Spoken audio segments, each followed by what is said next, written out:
Good day, my name is Jonathan Schmidt and this is the SYSE 530 System Requirement Analysis and Modeling Final Presentation. This presentation will give a high-level overview of the Aviation Enterprise Scheduling and Optimization Platform and will cover the design review as well as the entry and exit criteria developed from the Statement of Work. To begin, the needs of the system must be identified along with the primary problem for the customer. From the Statement of Work and other background documents, we were able to deduce that the primary problem is that the existing system does not currently meet the requirements for the training pipeline.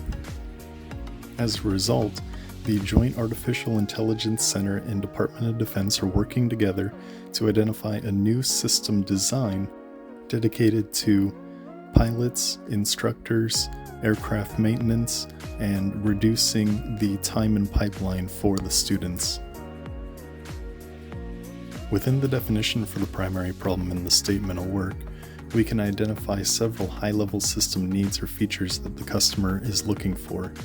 This includes predictive scheduling and automated event tasking, resource availability and prediction, database management, and the ability to interface with the existing system T-sharps.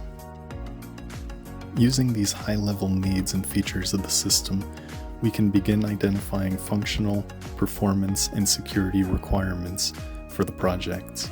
To begin, the functional requirements at the top level will be that the system shall import historical data for student, aircraft, and instructor needs from the existing system T-sharps, and that the system shall provide event forecasting and recommendations for flight and resource scheduling. For the initial performance requirements, the system shall estimate student completion times at or below the current pipeline duration without the interference of external factors.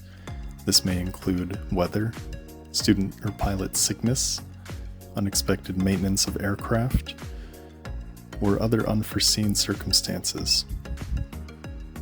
As well, the system shall have the storage capabilities to keep historical records for all students, instructors, and aircraft for at least 5 years before data override. This requirement may be updated in the future after customer discussions if they require more or less of a time duration for their database management. And finally, for system security, ASOP shall encrypt data in transit and at rest in compliance with ISO 27001 standards. This information security requirement outlines detailed steps for maintaining database information as well as encrypting all data coming in and out of a system. Each of the high-level requirements shown for functional, performance, and security can later be revised, expanded, and derived with the customer's acknowledgement for new requirements and sub-requirements within. For the overall design concept of the system, an internet application will be used in order to grant access to the cloud-based internet portal. Here, the system will classify different levels of users as developers, administrators, instructors, and students, as well as any other users that the customer may identify during development. Each user will have their own profile and the ability to access their schedule, update their schedule, request additional tasking, and see their own status if they're a student, or the status of their students if they're an instructor.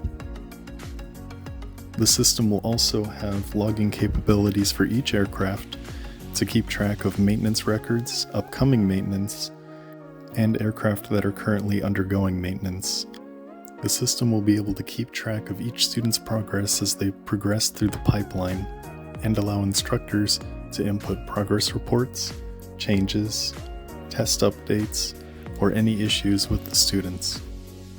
When a student or instructor requests a flight, the system will be able to automatically schedule the student and pilot together for a time that fits their slot, as well as assign an aircraft that is currently available and not taken up by another flight or undergoing maintenance.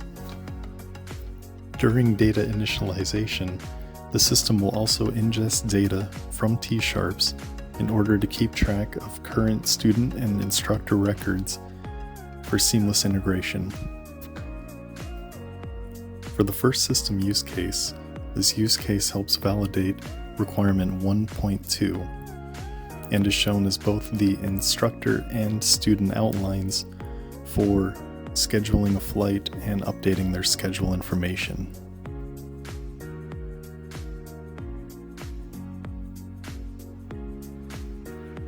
My second use case outlines requirements 1.1 and 2.2 through acceptance criteria for data initialization coming from T-sharps.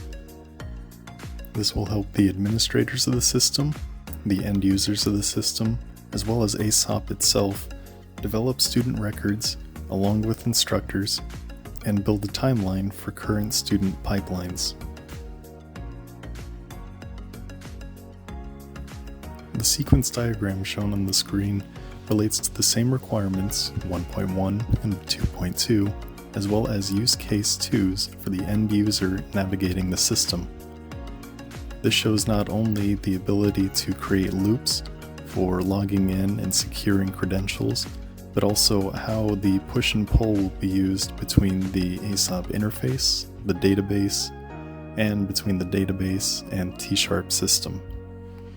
These pushes and pulls will be used as GET commands with the JSON packages in order to request information about specific profiles to reduce security leaks.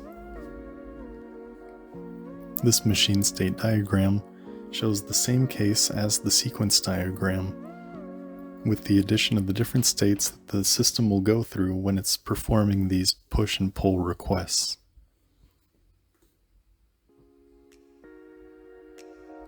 Once the program has been greenlit by the customer, the requirements management will take base mainly in an MBSE, that is Model-Based Systems Engineering software environment.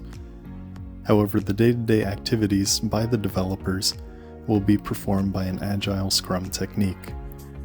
The sprint intervals will be 2 weeks with increment intervals every month and a half for delivery.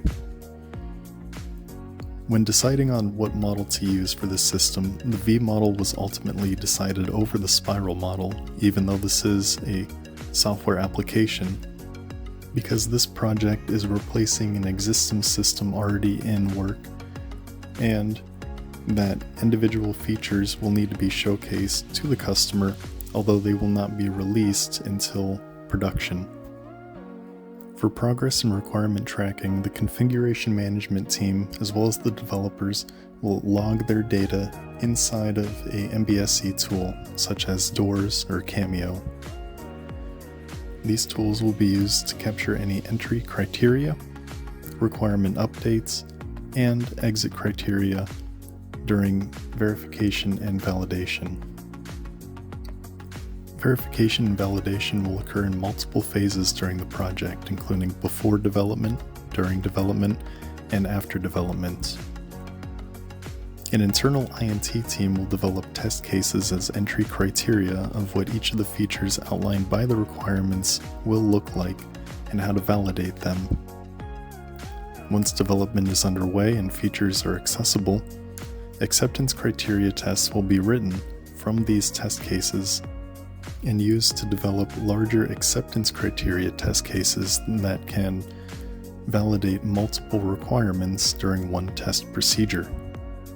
As development is wrapping up and bugs are being fixed, an internal verification and validation (IV&V) team will be used to run the acceptance criteria and test cases in order to verify internally that the necessary requirements have been met. Once this occurs, the test cases and acceptance criteria will be handed off to an external verification and validation team chosen both by the project and the customer to run the test cases as a third-party entity with no experience to the system. For certain requirements that handle background tasks or security management, test cases may not be the most appropriate in order for validation. In those cases, as they are being developed, They will be demonstrated to the customer and the external verification validation team for approval. Here are some of my recommendations to the team and the customer as we progress through this program together.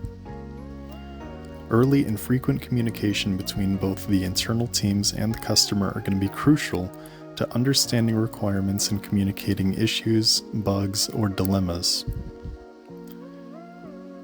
As well, while the acceptance criteria is being developed, clear and concise language must be used in order for the customer and the team internally to be on the same page when it comes to system functionality. Finally, progress reports and demonstrations should occur on a regular basis, such as at the end of every increment if sprint is being held, and demonstrations should occur for any new features being developed, although not necessarily written off as acceptance criteria during these demonstrations, in case any feedback or corrections do need to be made at the time. Thank you for your time and patience. This concludes my presentation.